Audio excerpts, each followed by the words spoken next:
How to find Optimism address on OKX Wallet.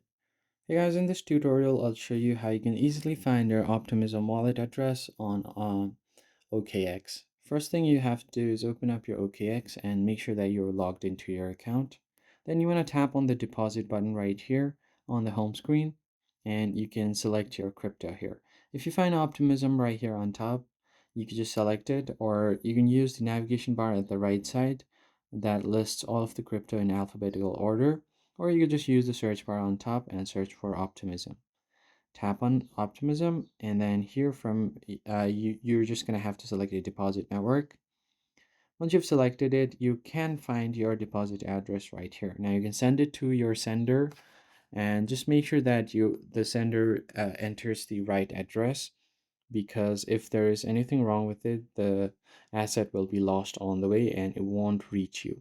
So if you want to be very sure that there are no mistakes, you can just share the QR code with the sender and you'll be good to go.